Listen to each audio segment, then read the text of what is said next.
একজন ব্যক্তি দাবি করেছেন উনি নাকি পূর্ণ জন্ম নেবেন বা আবার এই পৃথিবীতে। আমার প্রশ্ন হলো, পৃথিবীতে পুনর্জন্ম বলতে একটাই বোঝায়, সেটা হলো কিয়ামতের মাঠে। এখন মানুষ মারা গেল, যাওয়ার পর মানুষের আত্মা যখন মানুষের রুহ থেকে, অর্থাৎ শরীর থেকে রুহ মানে আত্মা, এটা যখন বের হয়ে যায় তখন সে মৃত। তো মৃত যাওয়ার পর মানে এই দেহটা যেখানেই মিশে যাক না কেন, কিয়ামতের মাঠে যখন সমস্ত রুহ উঠবে তখন তার সাথে এই দেহগুলো উঠে আসবে। যার যার দেহের সাথে রুহকে ফিরিয়ে দেওয়া হবে, আবার উঠবে, বিচার হবে। অথচ বড় বড় এই যে উনি যে দাবি করেছেন উনি নাকি পৃথিবীতে আবার পুনর্জন্ম গ্রহণ করবে, এবং অনেক হিন্দুরা মনে করেন 7 জন্ম বলতে একটা মানুষ নাকি 7বার জন্মগ্রহণ করবে। তা আমার প্রশ্ন হলো যে আজকে আমি যদি এখন আমরা যারা আছি এখন কিন্তু অনেক অ্যাডভান্স লোকজন, তাহলে আমরা তো কই কেউ পুনর্জন্ম করেছে এমন কাউকে তো আমরা দেখিনি। তাহলে আপনারা যে এই মিথ্যাচার কেন করেন যে পুনর্জন্ম বলতে কিছু আছে? ভাই, পুনর্জন্ম বলতে কিছু নেই। পুনর্জন্ম বলতে হ্যাঁ আছে, একটাই পূর্ণাই জন্ম হবে, সেটা হবে কিয়ামতের মাঠে। আপনারা ভালো করে দেখুন, ওনারা বলে 7বার জন্মগ্রহণ করবে। তো এক একবার নাকি উনি যে মানুষই হবেন বিষয়টা এমন নয়, কখনো সাপ হতে পারেন, বেজি হতে পারেন, মশা হতে পারেন, মাছি হতে পারেন, মানে কীট হতে পারেন, অনেক কিছু হতে পারেন। আমার কথা, গাছও হতে পারেন।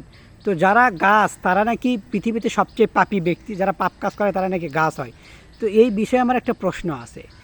প্রশ্নটা হলো, আপনারা দেখুন পৃথিবীতে আজ পর্যন্ত যত মানুষ এসেছে, আপনি যদি দেখেন পৃথিবীতে প্রতিদিন যে পরিমাণ গাছের জন্ম নেয়, এই ছোট ছোট ক্ষুদি ক্ষুদি গাছ, বিছুন চারা বলেন, বিছুন চারা দেখবেন যে আমরা লাগাই লক্ষ লক্ষ করে, অগণিত, যা গণনা করে শেষ করা যায় না, তাই না? তারপরে আমরা প্রতিদিন যে শাকগুলো খাই, একটা মানুষ কি একটা শাক খায়? অগণিত আমরা শাক খাই, শাক পাতা খাই। তাহলে চিন্তা করে দেখুন তো, মানুষের তুলনায় পৃথিবীতে গাছ অনেক কয়েক গুণ বেশি। পৃথিবীতে এত গাছ যত মানুষ পৃথিবীতে আজ পর্যন্ত আসেনি। তাহলে আমার প্রশ্ন হলো, তাহলে পুনর্জন্ম করে যারা পাপী বান্দা তারা নাকি পুনর্জন্ম করলে গাছ হবে। তাহলে আমার একটা প্রশ্ন হলো, তাহলে এই যে মানুষের চেয়ে গাছ বেশি, তাহলে তাই যদি হয়ে থাকে পৃথিবীতে যত মানুষ আসছে, তাহলে একদল পুণ্য করছে, একদল পাপ করছে। তো পাপ কাজের সংখ্যা দেখছি পৃথিবীতে এত মানুষই আসেনি যতগুলি গাছ। তাহলে এর দ্বারা বলেন তো পুনর্জন্ম বলতে আদৌ কি কিছু আছে? মানে আমরা পৃথিবীতে নাকি 7বার জন্মগ্রহণ করব, পুনর্জন্ম বলে পৃথিবীতে একটাই কিয়ামতের মাঠে উঠবে। কিন্তু ওরা যে বলে আমরা 7 জনম, জনমে জনমে তোমাকে আমি 7 পাক ঘোরানো, 7 পাক জনম, এগুলো যে বলে থাকে, বিশেষ করে হিন্দুরা এটা বলে থাকে, এবং অগ্নি সাক্ষী করে বিয়ে। ওদের সবচেয়ে বড় ভুল হলো অগ্নি সাক্ষী। আগুন কখনো সাক্ষী থাকতে পারে? আগুন কি কথা বলতে পারে? আপনি আগুনকে রেখে যতই প্রদক্ষিণ করুন, বলুন যে আমি অগ্নি সাক্ষী করে বিয়ে করছি, আগুন কখনোই কোনো দিন সাক্ষী দিতে পারবে না যারা স্বামী স্ত্রী ছিল বা আমার সামনে বিয়ে করছে, বুঝতে পারছেন? আর বিশেষ করে পুনর্জন্মের কথা, 7 জন্মের কথা যে বলে ওরা, আমার ভালো করে ভেবে দেখুন পৃথিবীতে যত গাছ আছে এতগুলো মানুষ নয়, তাহলে এত পাপী কই থেকে আসলো? যেহেতু এই হিন্দুদের ধর্মের মতে যারা পাপ কাজ বেশি করে তারা নাকি গাছ হয়। তো তাহলে আমার প্রশ্ন হলো, পৃথিবীতে এত পাপই আসেনি যতগুলো গাছ, মানে পৃথিবীতে এত মানুষ আসেনি, মানুষের চেয়ে গাছের সংখ্যা বেশি। তাহলে এত পাপ কোত্থেকে করেছিল, কে করেছিল, বা কারা এই পাপীর দল, এত পাপীর দল ছিল যারা এই পৃথিবীতে সব গাছ হয়ে গেছে? ভাই, উদ্ভট কথা বলেন না। উদ্ভট কথা বলে মানুষকে বিভ্রান্তিকর পরিস্থিতিতে ফালানো ঠিক না। অনেকে আবার বলে কি এই তো পেয়ে গেছি, দেখছেন আবার এই গুরু হলে গান 7বার জন্মগ্রহণ করবে, তার মানে আমাদের হিন্দু ধর্ম সবচেয়ে মানে পুরানা। একটা কথা বলে রাখি, হিন্দু ধর্ম কখনোই পুরানো ছিল না, এটা বানানো ছিল। এখন আপনারা অনেকে বলবেন চ্যাট জিপিকে বলেন, ভাই চ্যাট জিপিতে মানুষের তৈরি কিছুদিন আগে হয়েছে। চ্যাট জিপি কেন, তার চেয়েও কোরআন বলেন, আরও অন্যান্য গ্রন্থ যেগুলো নবীদের উপর আসমানি কিতাব আসছে সেগুলো দেখেন, সবগুলোতে লেখা আছে ইসলাম ধর্ম চিরন্তন সত্য এবং সর্বপ্রথম ইসলাম ধর্ম আসছে। আপনারা যদি এখন দলিল চান, দলিল হলো একটাই, সর্বপ্রথম মানব, এটা লজিক্যালি দলিল, যুক্তি দিয়ে দলিল। আপনি ভালো করে বুঝুন তো, পৃথিবীতে সর্বপ্রথম মানব কে আসছে? আদম আলাইহিস সালাম এবং হাওয়া আলাইহিস সালাম। যদি ওনারা পৃথিবীতে শুরুতে এসে থাকেন, আপনারা ভালো করে দেখে থাকবেন ওনারা কিন্তু ইসলাম ধর্মের উপর ছিলেন, এবং হাবিল কাবিল যেটা তারাও কিন্তু ইসলাম ধর্মের উপর ছিলেন। তাহলে এর দ্বারা কী দাঁড়ালো, যে সর্বপ্রথম পৃথিবীতে যে ধর্ম আসছে একমাত্র ইসলাম ধর্ম, অন্য কোনো ধর্ম আসেনি। হিন্দু ধর্ম আমি যথাসম্ভব জানি শয়তান থেকে সৃষ্টি হয়েছে, সেটা মুসা আলাইহিস সালামের যুগে। কারণ মুসা আলাইহিস সালাম যখন 40 দিনের জন্য ইবাদত করতে যেতেন, তো তখন দেখা যায় যে এক শয়তান বলতো, এই যে দেখ, মানে ঘোড়ার যেখান দিয়ে যাচ্ছিলো আর কি, তো ওইখানে ঘাস জন্ম নেয়, তখন বলে এই যে দেখ এখানে হলো গান কী আসছে, মানে এরকম আর কি, ভগবান খোদা আসছে এরকম কিছু বলছে।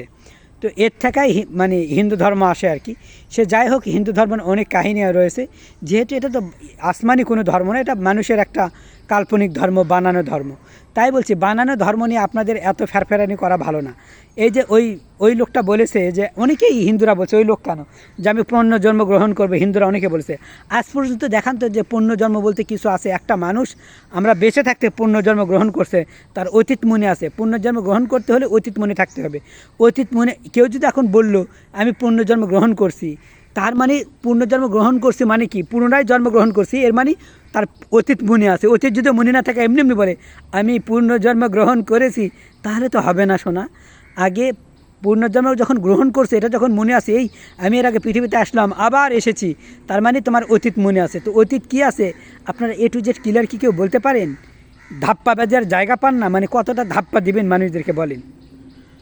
অগ্নিসাক্ষী, পুনরায় 7 জনম, এগুলো একটা অবান্তর। মানুষ একবার জন্মগ্রহণ করে, একবার মারা যাবে, এটাই চিরন্তর সত্য। হ্যাঁ, পুনর্জন্ম গ্রহণ করতে যদি বোঝেন, তাহলে কি বুঝবেন, কিয়ামতের মাঠে তোমাদেরকে হাজিরা দিতে হবে। এটা একটা সহজ একটা উদাহরণ দিই। আমরা যে আম খাই, আমের মধ্যে একটা প্রাণ থাকে। তো আম খাওয়ার পরে এই আঁটিকে যখন লাগাই, তখন দেখবেন এই আঁটির ভিতর থেকে আবার গাছ বের হয়, বুঝতে পারছেন? কিন্তু ওই যে গাছ বের হলো, ওই আঁটি কিন্তু তখন শেষ হয়ে যায়, আঁটির আর অস্তিত্ব থাকে না। এমনিভাবে 7 জন্ম বলতে কিচ্ছু নাই। পুনর্জন্ম বলতে ওই একবার জন্মগ্রহণ হবে, সেটা হলো কিয়ামতের মাঠ, বুঝতে পারছেন?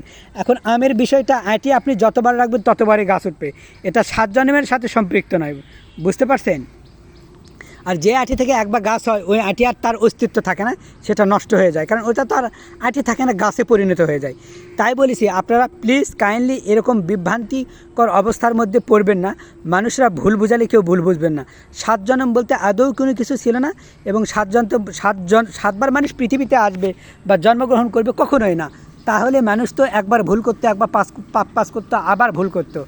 ইভেন কি ইসলাম ধর্মে আছে যে তারা যখন পরকাল আসবে বা কিয়ামতের মাঠে তখন কান্নাকাটি করবে, বা কবরে যাওয়ার পর মানুষ কান্নাকাটি করবে, আমাকে একটাবার সুযোগ দেওয়া হোক, আমি আবার পৃথিবীতে যাব, গিয়ে তোমার সত্য ধর্ম প্রচার করব। কিন্তু তখন আর করার কিছু থাকে না, কারণ পৃথিবীতে তো ওর আসতেই পারবে না। পৃথিবীতে তো মানুষ জন্মগ্রহণ করে একবার, এবং মৃত্যু একবারই হয়। 7 জন্ম, পুনর্জন্ম, পুনরায় জন্ম, বারবার জন্ম, এটা একটা কাল্পনিক কথা এবং মিথ্যা বানোয়াট কথা। তাই বলেছি, হিন্দুদেরকে একটা কথা বলে রাখি, আপনারা এরকম বিভ্রান্তিমূলক তথ্য কখনোই ছড়াবেন না, যেটা বাস্তব নয়। আপনারা আমার চোখের সামনে প্রমাণ দেখান যে কেউ পুনরায় জন্মগ্রহণ করেছে, পুনরায় জন্মগ্রহণ করছে, সেই কথা যদি তার মনে থাকে, তার মানে অতীতের কথাও তার সমস্ত মনে থাকা দরকার। আমি এক এক করে অতীতের যত প্রশ্ন আছে আমি করব, দেখি আপনারা উত্তর দিয়ে যাবেন যে 7বার কীভাবে আপনারা জন্মগ্রহণ করেন, এটা আমি দেখতে চাই। তো তাই বলছি, এই মনীষী যে দাবি করছে, এই হিন্দুদের ঠাকুর যে দাবি করছে, এটা একেবারেই ভুল। পুনরায় জন্ম বলতে কিচ্ছু নেই। পুনরায় জন্ম বলতে কিয়ামতের মাঠ, দ্বিতীয়বার সে জন্মগ্রহণ করবে না। হ্যাঁ, যদি দ্বিতীয়বার জন্মগ্রহণ করে, অর্থাৎ দ্বিতীয়বার হাজির হয়, সেটা কিয়ামতের মাঠে। কিন্তু 7 জন্ম, এটা একটা মানে ভ্রান্ত কথা, ভুল কথা, এটা সঠিক নয়, এটা একটা বানোয়াট কথা। এটা তারা বলে রাখে কারণ মানুষকে ভুলভাল বোঝানোর জন্য। কারণ হিন্দু ধর্মে যত রকম ভুয়া নীতি আছে, অন্য কোনো ধর্মে এরকম বিভ্রান্তিমূলক তথ্য কোথাও নেই। অশুদ্ধ মহাভারত যতই আনুন না কেন, সত্যি এটাই যে পুনর্জন্ম 7বার যে জন্মগ্রহণ করবে, এটা ভুল। 7বার জন্মগ্রহণ কখনো মানুষ করতে পারে না। একবার জন্মগ্রহণ, একবার মৃত্যু।